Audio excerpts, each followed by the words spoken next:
Esa es la agonía. Por eso, aparte de Cristo en la cruz, no hay salvación. Lo repito, si tú crees que tu religión sin Jesús en el alma te salva, te engañaron. Te engañaron. No juegues con la eternidad, amable televidente. Solo en Jesús hay salvación, perdón y vida eterna. Solo Jesús es el camino, la verdad y la vida. No hay otro nombre que no sea Jesús para que los hombres se salven. No hay otro nombre bajo el cielo en lo cual los hombres puedan tener salvación. No hay otro sacrificio por el pecado que no sea Jesús muriendo en la cruz por ti y por mí. No hay mejor decisión que la que tomó el ladrón en la cruz cuando le dijo: acuérdate de mí cuando vengas en tu reino. Y Dios le dijo, Jesús le dijo: hoy que has creído estarás conmigo en el paraíso. Crea hoy, amable televidente. Fue tal el ambiente en Getsemaní que cuando vino a sus discípulos, dice el verso 45, los halló durmiendo y les dijo: ¿por qué dormís?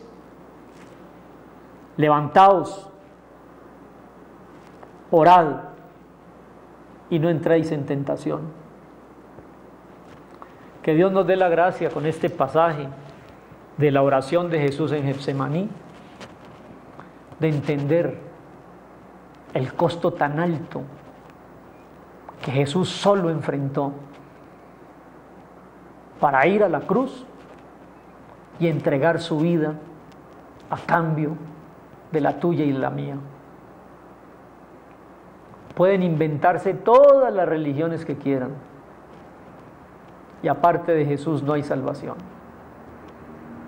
Por eso yo a veces veo con preocupación que en la radio hay muchas discusiones tontas sobre el diezmo, sobre la idolatría, y dejamos de lado este mensaje que es el que hay que escuchar. Es el único mensaje que hay que proclamar. Y este es un mensaje gratuito. Ven a Jesús, oh pecador. Deje el impío su camino y el hombre inicuo sus pensamientos y vuelva hacia Dios para encontrar la salvación. Venid a mí todos los cansados, cargados, trabajados, desesperados, porque mi yugo es fácil y es ligera mi carga. Echad toda vuestra ansiedad sobre Jesús, que Él tiene cuidado de nosotros. Nadie va al Padre sino por Jesús. Todas esas cosas. Por eso esta tribuna, este espacio de signos vitales, a través del canal 6, no tiene sino un propósito. No es discutir sobre religiones. No es prometerle aquí evangelios de prosperidad y liberación de demonios y venga por su... No, nada. Una sola cosa sé, y esa haré: predicar a Cristo crucificado, para que todo aquel que crea en Él no se pierda y tenga vida eterna. Cuando Pablo se fue para Atenas, allá peleó con los filósofos, allá se metió al Areópago, la meca misma de la intelectualidad. Allá se fue a discutir. Y los filósofos todos tenían su interpretación. Tenían tantas religiones y tantos dioses que tenían un altar a un dios no conocido.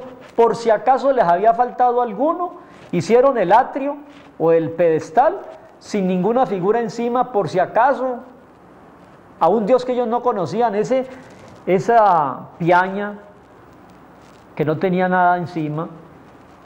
Pablo preguntó: ¿y ese? He visto todos los dioses, el de la guerra, el del amor, el del fuego, el del aire, ¿y ese que no tiene? Digo: no, ese es a un dios no conocido, por si acaso nos quedó alguno, ahí tiene un lugarcito. Y él dio la discusión, como la están dando ahora muchos sacerdotes y pastores por las emisoras, ¿no? Discutiendo, hasta con los dioses no conocidos. Cuando Pablo tuvo esa experiencia en Atenas, regresó a Corinto, una ciudad también pagana, y en la primera carta a los Corintios les dijo: vengo de Atenas y me propongo entre ustedes, señores de Corinto, no discutir sobre religiones, sino a predicar a Cristo crucificado y vivo. Y eso es lo que hago. Yo también no voy a discutirle sus religiones, allá usted con su religión, pero eso sí, le enfatizo que solamente en Jesús hay perdón y salvación. Televidente al teléfono, que Dios le bendiga, me alegra mucho que esté en sintonía con nosotros. Queremos oír de su nombre y de su participación. Bienvenido, le escuchamos. Dios le bendiga, Pastor José Brown. Le habla Yesid Becerra de Jumbo. Yesid, ¿cómo te va, Yesid? Bien, bien, muchas gracias. Maravillado con estos dos programas, Pastor, con el de ayer y el de hoy. Y solamente una reflexioncita pues para la gente y la teleaudiencia que nos está escuchando. A ver. Es la siguiente. Yo quisiera que la gente que está escuchando este programa, este maravilloso programa, entienda que Dios un día dejó su trono en el cielo y el Verbo se hizo carne. Una vez manifestado en carne, nos adopta como hijos. Como usted decía en el programa ayer, no hay redención de pecados sin derramamiento de sangre. Entonces el mensaje para la gente es que entiendan que en esta semana no estamos conmemorando una fiestecita, ni estamos en vacaciones. Sí, en vacaciones, en la Emiliani, no. Estamos celebrando la Pascua del Cordero que quita el pecado del mundo. Eso es lo que queremos que la gente entienda. Gracias, muy Dios amable. nos da a nosotros 50 fines de semana en el año. No sé por qué la gente se escoge la Semana Santa para irse de paseo. No entiendo. Sí. Ese era el mensaje que quería, Pastor, expresar a la teleaudiencia de Signos Vitales. Muchas gracias, Yesid, en Jumbo. Y sí, me uno a tu inquietud. Tantos fines de semana para hacer tantas cosas. Y el fin de semana que se conmemora y se recuerda la liberación de la esclavitud de Egipto, eso es la Pascua. Allá moría un cordero y libraba con su sangre a los que estaban en la casa manchada con la sangre del cordero. En el futuro vendrá también el juicio de las esclavitudes del pecado y solo se librarán los que tengan por fe en su corazón las manchas de la sangre del Cordero de Dios derramada en la cruz del Calvario. Tal cual, así como en el Antiguo Testamento protegió en la Pascua de morir a los que creyeron en la sangre de un cordero, así será el futuro. Entonces el juicio será muy fácil. Quiero decirle a Yesid, a los de Jumbo y a toda la gente que llama, el juicio será muy fácil. ¿Cómo será el juicio final? La gente piensa que ponen una balanza, ¿no? Y entonces las obras buenas o las obras malas, y uno haciendo fuerza para ver dónde se inclina la balanza, a ver si se va para allá o para allá, o para allá o para allá. Así no es el juicio.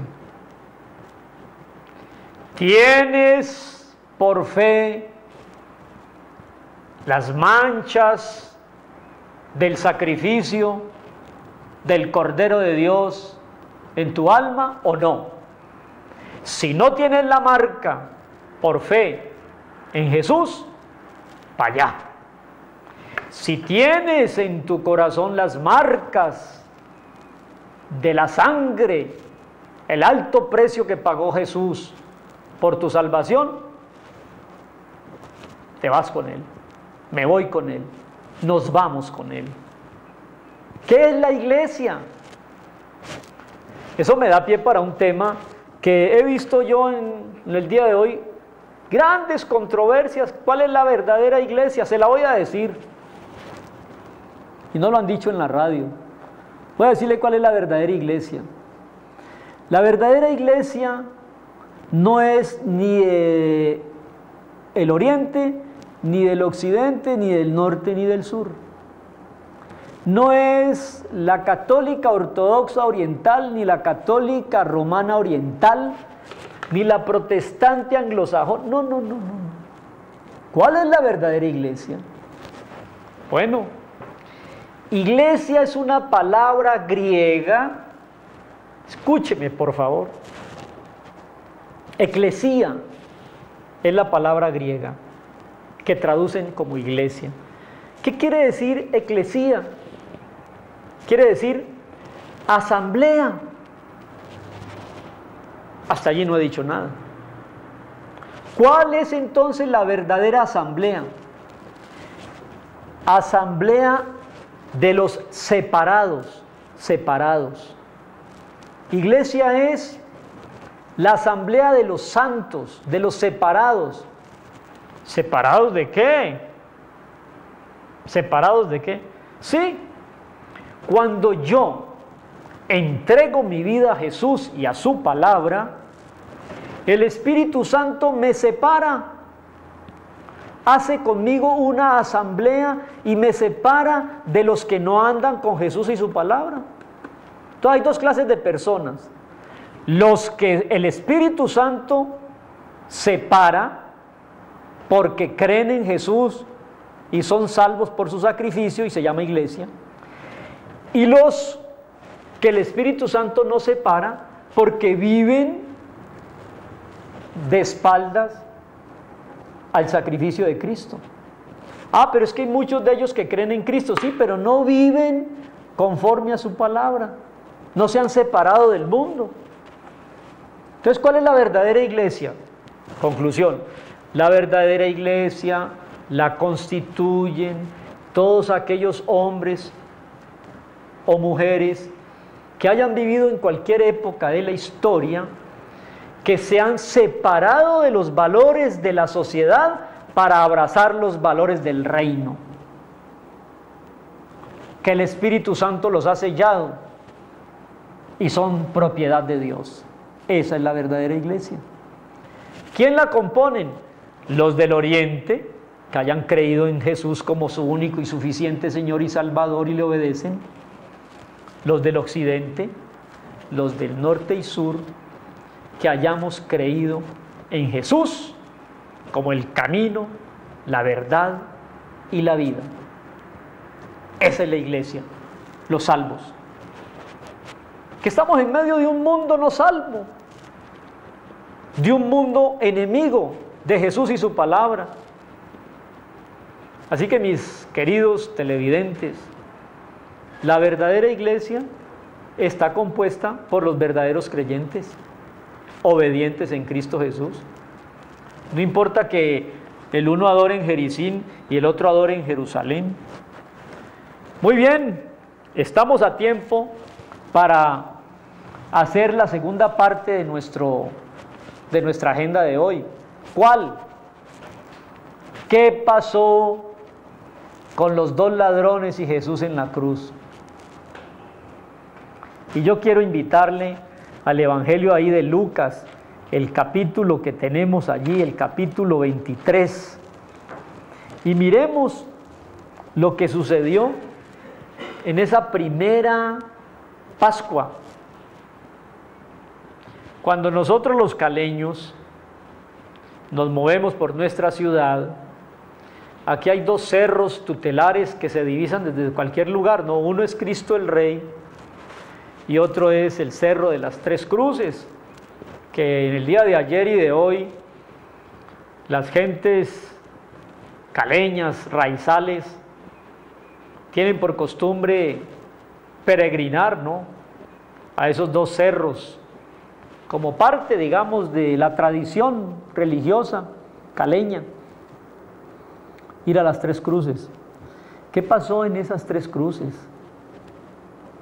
Allí hubo un diálogo, y yo lo voy a invitar a que leamos en la Biblia, y así como aprendimos de la oración de Jesús en Getsemaní, que el Espíritu Santo nos enseñe del diálogo que se dio en la cruz del Calvario. Dice así, capítulo 23, versículo 32. Busque su Biblia. porque lo que aquí queremos es hablar el mensaje de la palabra y no los caprichos de los hombres que se inventan religiones, creyendo que cada una de ellas tiene las llaves del reino. Dice el verso 32 que llevaban con Jesús a otros 2 malhechores para ser muertos, y cuando llegaron al lugar llamado de la Calavera, le crucificaron allí a Jesús y a los malhechores, uno a la derecha y otro a la izquierda, el cerro de las 3 cruces. Y Jesús dijo allí su primera palabra: Padre, perdónalos porque no saben lo que hacen. Repartieron entre sí sus vestidos echando suertes. Y el pueblo estaba mirando y los gobernantes se burlaban de él diciendo: a otros salvó, sálvese a sí mismo si es el Cristo, el escogido de Dios. Verso 36. Los soldados también le escarnecían, presentándole vinagre. Le decían: si eres el rey de los judíos, sálvate a ti mismo. Había también sobre él un escrito en letras griegas, latinas y hebreas: este es el rey de los judíos. Y aquí empieza el diálogo entre los 2 ladrones y Jesús. Uno de los ladrones que estaba colgado se burlaba y le decía: si eres el Cristo, el Mesías, sálvate a ti y a nosotros. Jesús se quedó callado, pero el otro ladrón del otro lado le respondió y le dijo: ¿ni aún temes tú a Dios estando condenado? Nosotros, dijo el ladrón, a la verdad justamente padecemos porque recibimos lo que merecen nuestros hechos. Y mirando a Jesús dijo: pero este ningún mal ha hecho. Y luego se dirigió a Jesús y le dijo: acuérdate de mí cuando vengas en tu reino. Y aquí viene la segunda palabra de Cristo en la cruz: de cierto te digo que hoy estarás conmigo en el paraíso. Yo quiero sacar 4 enseñanzas del diálogo entre los 2 ladrones y Jesús. Primero, uno de los ladrones se burlaba y el otro le dijo: ¿ni aún temes tú a Dios estando condenado?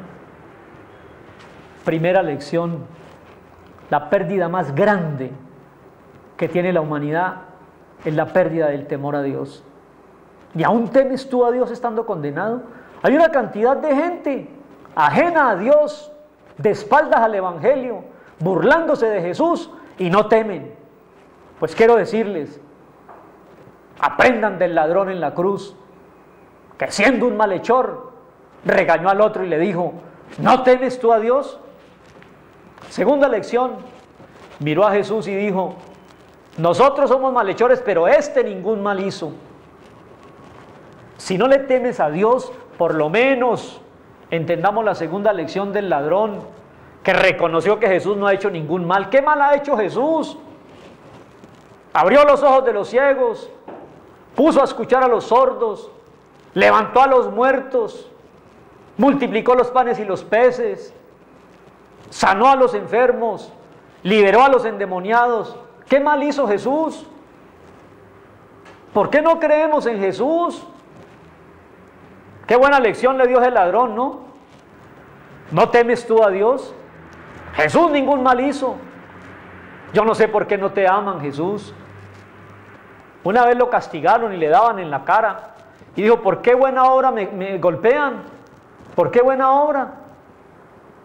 Yo no he venido sino a hacer buenas obras y ustedes me desprecian, me insultan. Este ningún mal hizo. Tercera lección hermosa de ese ladrón: nosotros a la verdad justamente padecemos, le dijo ese ladrón. Yo soy ladrón y vos también. Justamente padecemos. La tercera lección es que el ladrón reconoció en ese momento que de verdad necesitaba de un Salvador. Bájate de la cruz y sálvanos. Todos reconocen que necesitan un Salvador. Reconózcalo usted en esta Semana Santa. Temor de Dios, Jesús el Santo, que no hizo ningún mal, y reconoce tu estado de postración espiritual, querido caleño, caleña, vallecaucano, colombiano. Estamos postrados.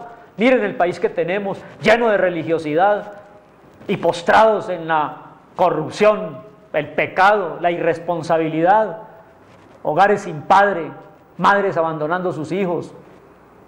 Esas son consecuencias de no reconocer. Nosotros a la verdad justamente padecemos porque somos malhechores.